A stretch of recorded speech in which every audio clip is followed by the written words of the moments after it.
Oh, there it is. There we go. We're live. Charles, you're signing on. Episode. I keep sending it to my commodity email, and it doesn't. For some reason, I didn't see it. Oh, I got you. All right, episode 126, the lumber word. We're going to kind of move it along. Greg has a kite to catch tonight. He's going to go follow some of Matt's tracks from last week, or close crossover. Is there any crossover there at all? Did we say? Granada. Granada. Where are you going, Greg? I leave. Go headed to leave tonight for Barcelona. You go to Barcelona. So a buddy of mine, Barcelona, and then southwest Spain. a buddy of mine just did that pilgrimage.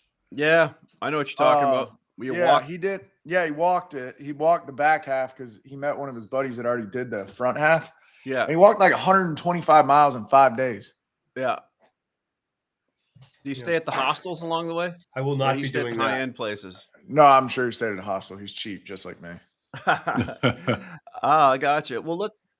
No. Don't say cheap. You use the word frugal. Budget conscious. Sounds so much thrifty. More, yeah, frugal. That's better. Yeah. So I wrote down a couple notes here. Let's go over the intro. We'll go over the intro, but first, I get a lot of calls every week from people that listen to us. I put now into the podcast summaries our email addresses so people can reach out to us, and also so you could probably get spammed quite a bit. And Charles, I apologize. I've been sending stuff to your other email. I don't know how that came up. Yeah, I think I sent you one email one time, and it probably auto-populates. Okay. Hold on 1 second. Yeah, you got it. We'll go ahead and change that up. But Matt, you had I don't know how much you want to share with us, or if you want to share, you actually have some really good feedback from people about basically that listen to the show. So provide us with what you can or feel comfortable talking about some of the stuff people have shared with you. Just think that this show maybe has a little bit more depth to it than we realize sometimes. I come on here and I just talk a bunch of shit about the lumber market and think nobody's listening, but people are listening. So it's, I guess I'm surprised at times. And so, we've done this together for a couple, 3 years now. Just for me, it would really, like Greg talked about this previously, it was a good way to sound out my own thoughts about the market and get some feedback from other people in other markets.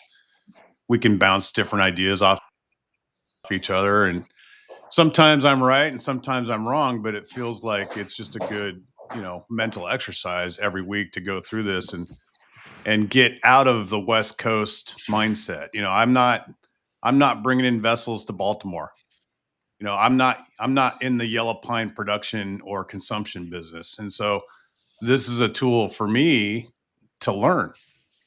And I've always seen it that way. It's like we're just friends talking, right? But there's more to it than what I think. There's more people listening.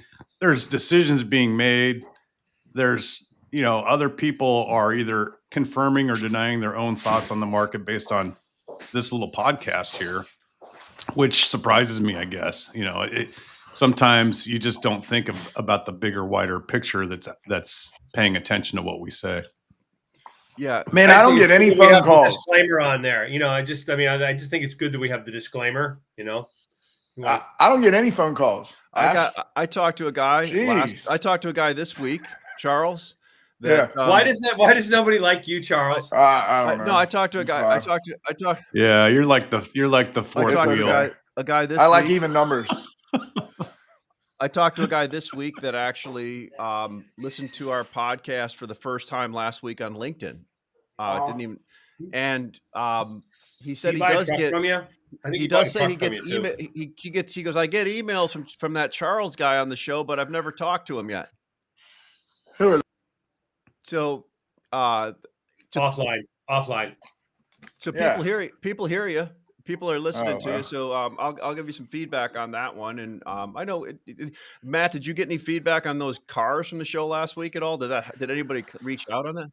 I had a couple different companies reach out to me that were quote unquote new customers, new potential customers, and we're we're going through the process of figuring out what they can use and what they can't use. So that was a nice little bit of good feedback from what I said last week. So that was nice. So for everybody I that mean, I I guess give, the one thing I'd say And, to the listeners no. is that, we love to get feedback and, positive, negative feedback.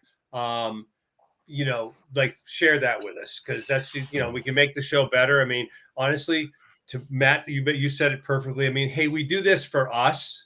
We don't do it for everybody else. We do it, because we're just a bunch of, lumber guys that want to talk about lumber. Why? I don't know, but that's what my wife says. and the interesting thing there is, to all the people that tell me that, yeah, we're going to still spend $15,000 to $20,000 going through, magazines and publications to do ads instead of, the way that the young and upcoming people do on podcasts and everything. Like, when I send out a number of what it costs and people say, yeah, we can't afford that, and then I see them in a magazine spending like 20 grand, we probably get better coverage than most of the other industry publications, some of them out there that actually advertise for people, in my opinion. So this is a shameless plug for more advertising dollars, so we can upgrade the quality of the podcast for everybody. Maybe all of us can wear collared shirts. There we go. There we go. So Greg can afford high-speed So we internet at talked home. So it's not so delayed. The one person out in Oregon that called me last week and told me that they had a couple trucks or a truck of plywood stolen. And I said, I'm sorry to hear about that. Literally that day, we had a truck missing out of our reload in Chicago, and we found out it got caught up in a scam and was gone also. So, there's a lot of that stuff going around in our industry. And I know from the trucking side, Greg jumped on it, and we got our trucking company to sign up for maybe we'll pitch them. Greg, why don't you push them to promote it as somebody that vets all your trucking companies for you? Yeah. So we use truckstop.com, internet truck stop, and they have a carrier onboarding and surveillance service. It's pretty affordable from my perspective, but literally you no longer have to do any of the due diligence when you bring new well, maybe I can get them to advertise, Ash.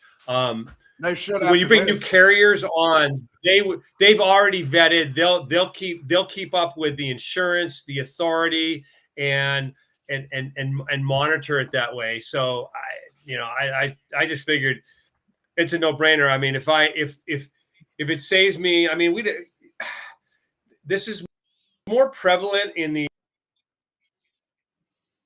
lately, apparently, from what I so it seems like a pretty affordable solution. I'll shake them down for advertising when I talk to them, Ash. Well, I mean, maybe people can reach out to you, to the guy that gave you the good deal on it, and then you can hook them up with them. Absolutely. There you go. So I thought that was interesting. So market update. We were talking before you got on, Charles, a little bit. I mean, it feels like the market's caught in this perpetual state of confusion. It's neither going up nor down from what it feels like. It's what's it, Greg? Just what's your thing? You always say sideways. Sharply sideways. Volatile and sideways. We were actually talking about the differences. Matt and I have been amazed at how aggressive some mills have been with us this week in selling product. And I contrast that with futures being up another $10 today, being kind of an easy, if you want to call Western spruce 2x4s, what do you want to call them? 560 Chicago, and July's now 612. And then you throw, 2x6 is already a huge discount to 2x4. It's it's one of those things that, it makes me really wonder. It's like two different markets. Since you're on it, look at I was listening to you picking up some stuff today, and I walked into the office today. I'm like, how much did you buy those for? So there's some mills. Let's pick an item, 2x4, 104 and 5/8 that are $20 above print. And there's some mills that are selling significantly below print on those items, right? And then there's some items like 2x4, 92 and 5/8 you can't find anywhere, and they're tight. And Matt, one of the things we hear, 2x4 14s and 16s in spruce, very, very fluid, and everybody wants them. 10-footers, redheaded stepchildren. And it's just cheap. It's just cheap fiber. No offense to all the gingers out there.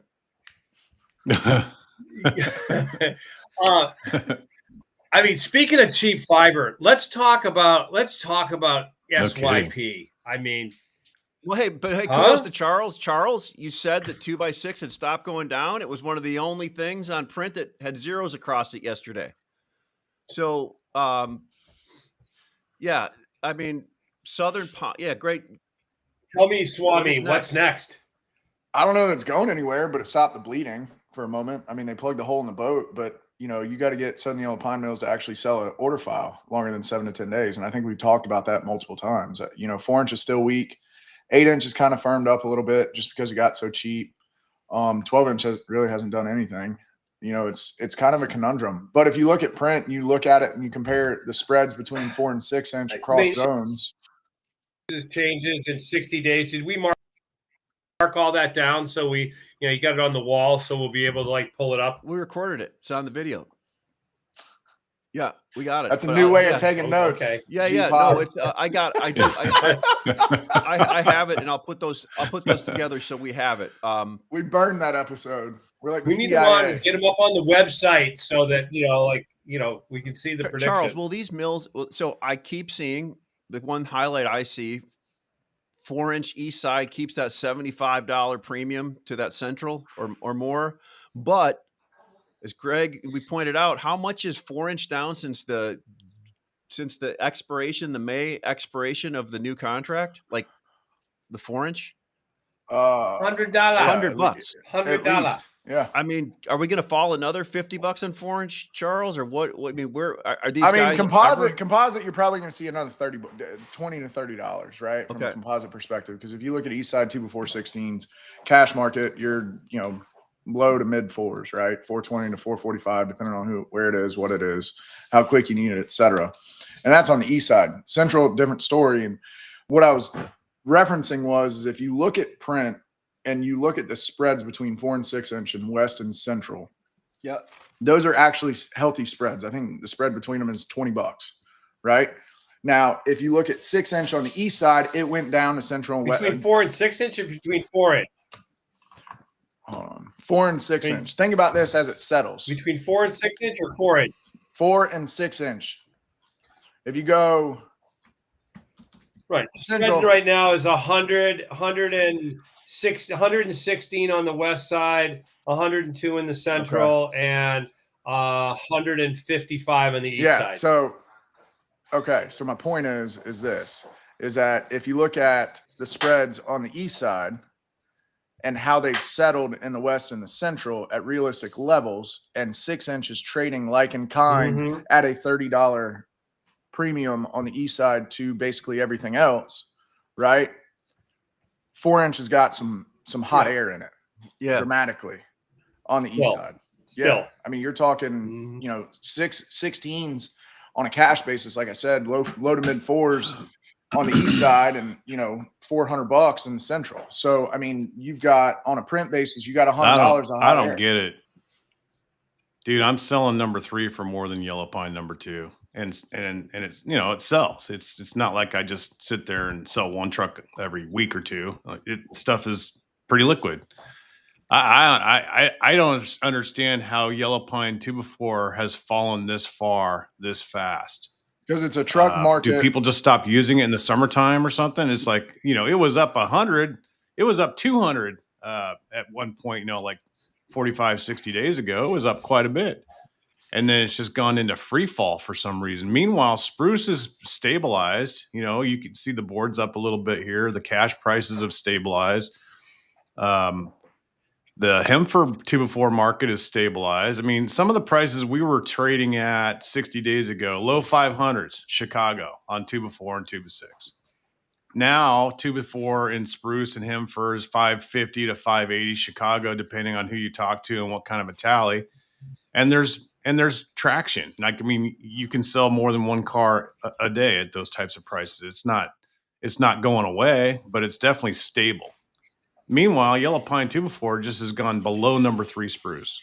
I don't get it. Well, Matt, it's a truck market, right? If you look at somebody that's buying for inventory into Illinois, right? How long does it take a North American species to get to Chicago via rail?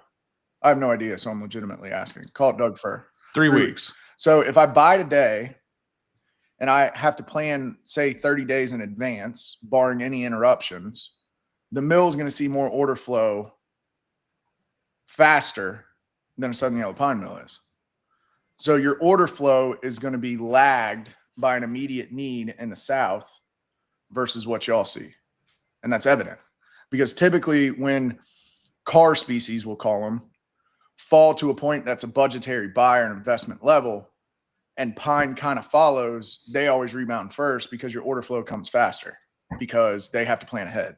Yeah. Whereas Southern Yellow Pine, if I'm in Atlanta, I can throw a rock and hit 15 sawmills.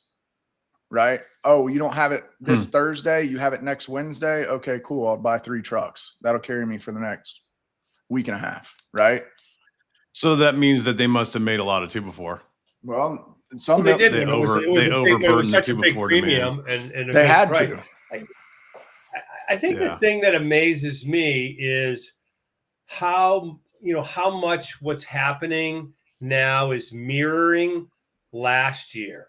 Now, we just got, if you remember last year, we came back from Montreal in April, and the market's going to sell off. It's going to bottom out. And, we talked for like 6-8 weeks that, summer shutdowns, the market's going to bottom out. And it just kept going until like really late July, didn't it? I mean, it was all the way. It was middle July. August before we saw okay. stabilization. It bottomed out in mid-July, but you really didn't see any price appreciation mid-August. So we got the news today that on the 24th, they're going to announce the rate and the date of the AD, and it's going to go from 7% to 20% approximately. And that they're splitting the dates on the AD and the CVD. So what we're guessing is that the August 7th is going to be the date for the AD. So, another 13% hit to the current prices on spruce. And then that'll be followed by, 15 to 20%, cent increase CVD in the countervailing duty in September. And that has nothing to do with Section 232 either. This is already baked in the cake. No.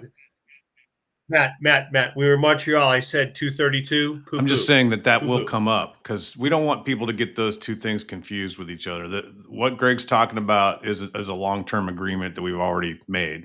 That was spawned by the lawsuits back in the 2005 to 2010 timeframe. And then what other people will bring up Section 232 and Trump tariffs and whatnot. That's all just more recent noise that's been kind of chattered about since November, since the election. That may or may not come true at any given time, and we don't know, right? That's an unknown, as Greg likes to talk about. So, just real quick, Matt, one question on U.S. species. I know one thing that we've been running into all the way out in the East Coast against like 2x4, 104, and 5/8 spruce is we're running into hem fir. You've heard that a few times, Greg, right? It's actually more on it's more on 8 foot than on 9 foot, I think. So it could be 8-footers. If I'm looking at, You guys were talking earlier about how 8-footers are hard to find in the East and they're not hard to find out West. And so guys are probably switching over to ESLP, hem fur, Doug fur. I think that's what I think that makes And, sense. 9-footers over here have all kind of stabilized around one price. So like 9-footers and in both the East and the West, no matter what species you're talking about, they all kind of trade at the same price on a delivered basis to Atlanta or Texas or Missouri. It doesn't matter which region, but the 8-footers out here are for sure cheaper than what you can find in the East if they're that tight from what you described. So another interesting thing I heard this week, talking to a mill up in Quebec, they said for the past month, 80% of their wood's been staying in Canada and 20% in the US. It's normally not like that so I said, hey, why is it like that? And they said their top US speculative trading houses and customers are not speculating on anything right now, or very little. And I think that's why certain mills we're seeing big lists from, because people aren't having those extra ones. They're just buying, he said, to back. And are you guys, I mean, obviously that's what price is telling us also, right? So, like Greg, you said, the price at a couple mills, they can lose money for a short period of time, but everybody can't lose money for a long period of time, correct? I don't think anybody can lose money That's it, forever. yeah. I don't know. I'm just saying. So the government. I mean, the two things that I keep looking at that is, okay, when will pine producers cry uncle? I mean, Charles went through, very adeptly last week, cost of fiber, and we can all see at the current prices that pine mills are not making money at today's prices. Not when you're getting, mid 200s on 2x6 and, and et cetera, et cetera. So, when will pine mills cry uncle, and will we see some production curtailment across the summer there? And then my big one is, okay, we kept talking about demand, flat. I got a big issue right now. Ash and I got a little heated this morning. We were fired up. When I got them sending ICE agents to go post up at Home Depot to reel in all of the day laborers. Unless I'm missing something, those people are not criminals. They're not out protesting. They're working. Those people are working. And, what's going to happen as we move forward here? And, all of a sudden job sites don't have enough guys swinging hammers. There's no robots right now that are doing that. I'm just, not going to help repair and remodeling for Depot and Lowe's if they don't have day laborers that can do the work. Ashley, please share your counterpoint with the group, if you like. Yeah, I don't see the upside in doing that. I don't know how that works for the brand. I see. I say, hey, I'm all about, people that came here, illegally, criminals that aren't working, that are out of the system. But what about all the hardworking people? What about all the hardworking people that we should be figuring out a way to, how do we assimilate them? If you're now other country flag burning the U.S. flag, you know what? Get that out, right? You can't get them out of here fast enough for me. But the guy that's been here for years working hard, I want to figure out a way to keep him. Okay. Yeah, I don't know. I honestly don't think. I may have alienated some of our listeners right there. I don't know. Maybe. I don't know. I doubt it. I don't think most people would disagree with what you just Thank said. you. Thank you, Matt. I think that's a pretty commonsensical position, really. If you want to come here and assimilate and be an American and be part of this great melting pot that we were taught that this place was when I was a kid, then great. My brother-in-law is an illegal alien from Juarez, Mexico. He's a now naturalized citizen, but he spent 40 years here as an illegal alien. I got no problem with anyone that wants to come here and contribute and be part of this amazing experiment that we have, right? This is a pretty unique place. But if you don't want to be here and you don't like our laws and you don't like our flag, then Well, sorry. This is Go somewhere else. We've got go the back guy home. right here. Charles Don't be is here. like You the don't. If American it's dream. not good enough for you, go find a better Charles is place. like the American dream right here. We got it. So I agree with both of your standpoints. If you come over here and you assimilate and you do the right things and you work, right, and you bring value to society, you have every right to have first option to become a citizen, right? But I think things got so extreme and so in excess, right, from what's happened over the past 5 years, that it's very difficult to reestablish that line. And I say that from a first generation, right? My father came over from Cuba, first generation born in America, and they did everything the right way, right? I mean, wet foot, dry foot was a thing, had to get a green card, like the whole 9 yards. Right. So I agree. If you want to bring value and you want to be an active member of society, you should have that right to become that, right? But if we have a 5 to 8 year period to where it was just a melee and we had open borders and nobody was tracking anything, and next thing you know, we have all this crime resulting from it, and obvious disrespect to America as a whole, you kind of got to go from one extreme to the other and then step back and reevaluate to reestablish that line, right? Yeah. And I think anybody that has done it the right way, such as your brother-in-law, Matt, would probably look at it the same way because he went through certain steps to get to where he's at, right? And if you're willing to do that, you're more than welcome. But if you want to do the alternative, Yeah, it's funny. What's interesting, Charles, is that if you look at Trump's approval ratings with different groups of people, with Mexican men, he has a 63% approval rating. Talk about a blow up in your face bad idea to if you thought you were going to convert all these Mexican men into diehard Democrat voters for the rest of their lives, you miscalculated by a factor of, I don't know, 63%. No doubt, right? I don't think they really understand Mexican men. Big number, yeah. I mean, my brother-in-law he's Mexican through and through, but he's an American, and and he's as conservative of a family man as I've ever met. I don't know if the Republican Party has ever thought about a welcome wagon approach, but maybe they should get on it. I don't even want to talk about this stuff anymore because it kind of is irrelevant, but good sidebar. But yeah, no, well, it definitely could have an impact on what we do. Interesting. I mean, to kind of bring it full circle, it could have an impact on consumption. But I think there's an opportunity for, panelization, which historically is a big deal in the PNW in the Northeast because of unionized labor, for that to come down to the Southeast. And I think that's we kind of got off track, but I think that's kind of where the point is going, right? Because I think that those types of issues, the labor issues, always resolve themselves. We had issues during the pandemic trying to get people to work sawmills. Yep. It didn't matter what nationality they were. Same. We were just having trouble finding people that would work. Yeah. Same.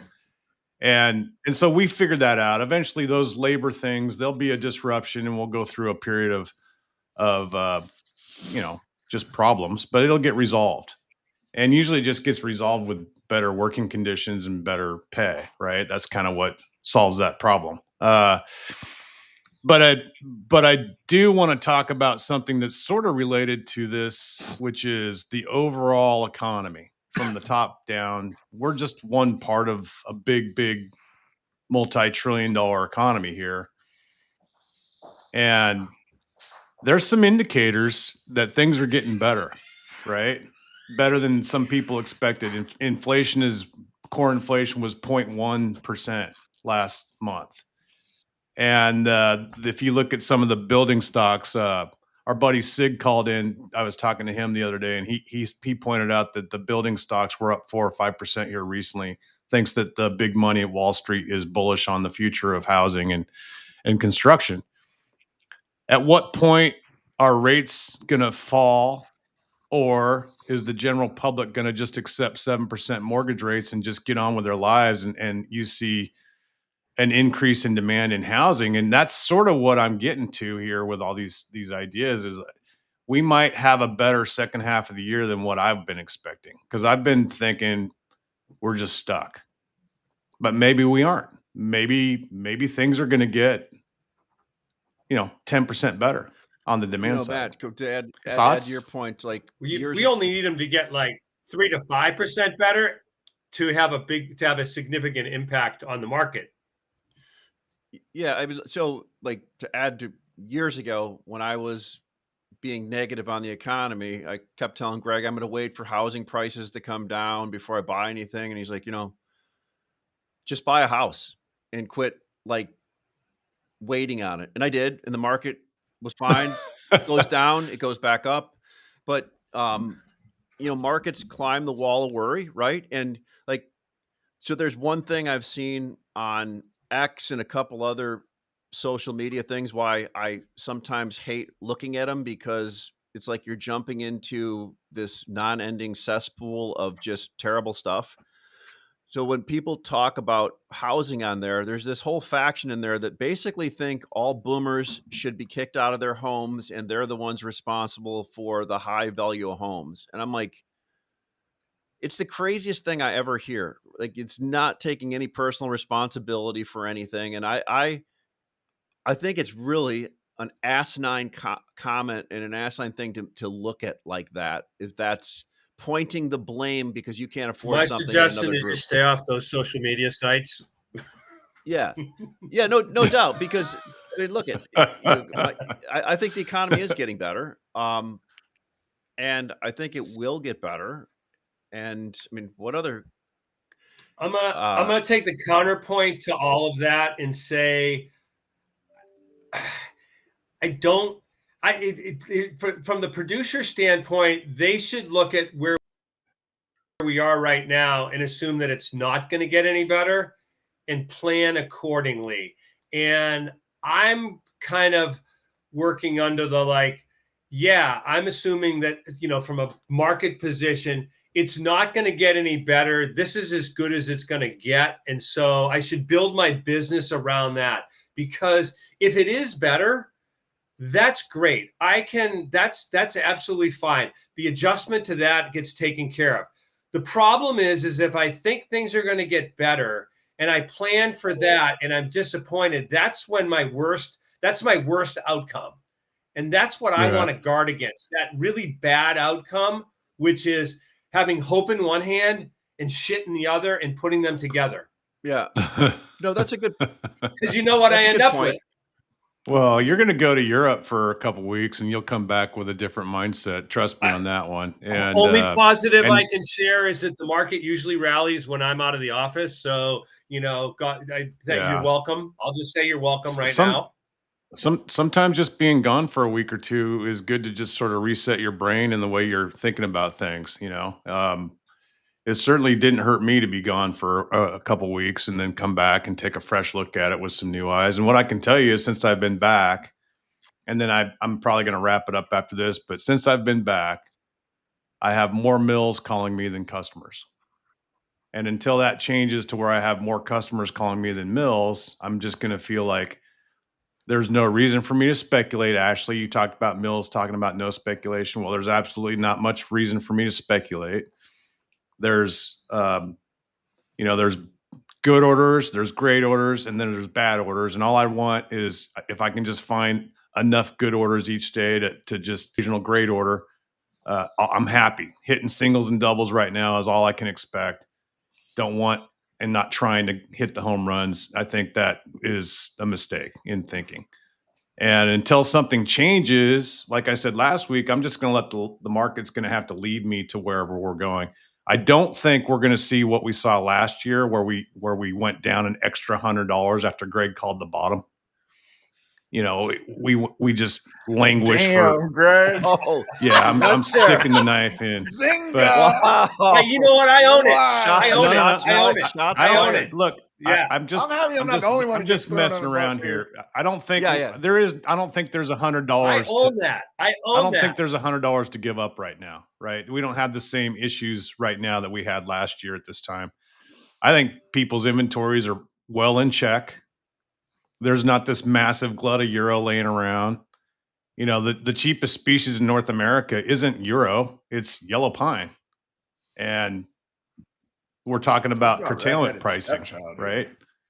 So Yeah. we've got a tax regime coming, or a tariff thing coming in Canada that's going to be a problem. It's going to cost them 20 to 25% more to ship their lumber across this into our states. And it just feel like these are all kind of at least neutral things, certainly not negative things in terms of pricing power going forward. But until I see a change in demand, then there's no reason to All right, so speculate. Matt, Right? That's Matt, the Charles, bottom and Greg, line. I'm going to throw a statement out there, and each one of you give me your thoughts on it. I think 80% of the market, mills and users, think the price of lumber on all species is going to be significantly higher in September. And I don't know. They're not speculatively buying anything, and I've heard that even some of the big retailers are padding 20% on any business 3 months out, except for one big retailer that's taking it all and holding it and putting inventory in the yard. What are your thoughts to that? Am I wrong thinking that 80% of the market thinks the price is going higher? You know, I don't know. I haven't talked to my customers about what their expectations are going into the. I see it with their behavior. So if they started looking for a whole bunch of rail cars of the things that I'm good at, then I'd know that they had changed, right? That they thought something was going to happen, and that's not Yeah, no, happening. Matt, you bring up a perfect point. Is the market saying that no, that's not the case? If they thought it, number one, Mills wouldn't be calling Matt and I and looking, to discount stuff, and we would be substantially busier because guys would be aggressively looking to build inventory, and I see nobody looking to build inventory. I see continued hand to mouth buying. The occasional guy, like you said, Ash, is like, hey, we're going to buy out these jobs because we took them cheap and we want to cover it. But Yeah, no, I think 80% of the market thinks that the market's flat to down right here. Mills don't discount, and how do you think that if you're selling yellow pine 2x6s at $250 and you're not acting like you think the prices are going higher, because otherwise you'd be stacking it, till you can't see the sun anymore. yeah, and then Yeah. but the point is the Southern Pine guys can't stack it; they just don't have the resources or the places to put it, and it's not something you stack. But you can. Yeah, You can go Oh, rent a warehouse and pile in a couple million feet of 2x6. I've been pushing for that. I got some phone numbers for you. Greg told me to stay in my lane damn, on Matt that one. is spicy today. Yeah. I love it. I Damn. love it. I love it. Any follow? I just can't believe So that. Greg, you'll be. I look at the print on yellow pine 2x6 and it's all starts with a 2. I'm like, huh? No, it's crazy. It's crazy. Greg, so you won't be with us next week? I'm out for the next 2 weeks. I'll be back with you guys on July 2nd. But I'm going to look forward to. I'll look forward to listening. I'll be looking forward to listening from abroad. All right, everybody. Charles, Matt, Greg, appreciate it. Let's see what we can do today and gather some more data for next week. Sounds good, Thanks, fellas. guys. Take care. Thank you.